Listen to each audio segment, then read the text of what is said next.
The office of an evangelist.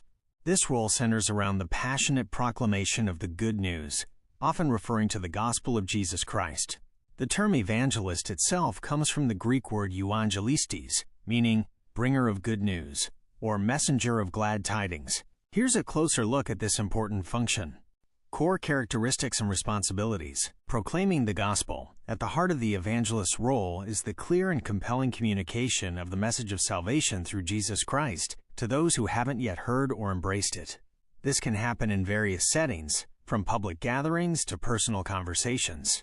Making disciples. While initially focused on reaching the unreached, evangelists often play a role in nurturing new believers and equipping them to grow in their faith. Traveling ministry. Historically, and often today, evangelists have a traveling ministry, moving from place to spread the gospel. Think of figures like Philip in the book of Acts. Equipping others. The office of the evangelist, as described in Ephesians chapter 4, verses 11 to 12, is also about equipping other believers for the work of ministry, inspiring and training them to share their faith. Urgency and passion. Evangelists typically possess a deep conviction about the importance of their message and a sense of urgency to share it with others. They often have a genuine love and compassion for those who don't know Christ. Reliance on God. Effective evangelists understand that conversion is ultimately the work of God's Spirit and depend on prayer and divine guidance in their efforts. Biblical examples. The New Testament provides several examples of individuals who functioned as evangelists.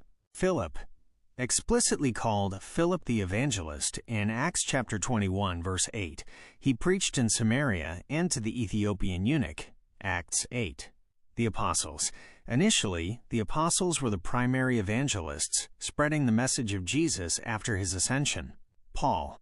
While an apostle, Paul's extensive missionary journeys and passionate preaching clearly demonstrate the work of an evangelist. He also exhorted Timothy to do the work of an evangelist, 2 Timothy chapter 4, verse 5. The four evangelists, Matthew, Mark, Luke, and John, are traditionally known as the evangelists because their gospels proclaim the good news of Jesus' life, death, and resurrection. The role in the early church. In the early church, evangelism was a dynamic and outward-focused activity. Believers shared their faith wherever they went, not just within church gatherings.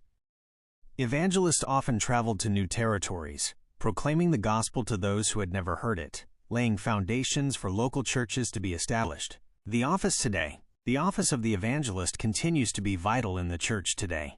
While methods may have evolved with culture and technology, the core calling remains the same: to passionately and effectively communicate the good news of Jesus Christ to a world in need of hope and salvation. Evangelists today may work in local churches, parachurch organizations, or travel independently, using various means to reach people with the gospel. What aspects of the office of an evangelist are you interested in exploring further? Perhaps you'd like to discuss the different methods of evangelism, the specific gifts and skills of an evangelist, or the relationship between evangelism and other roles in the church.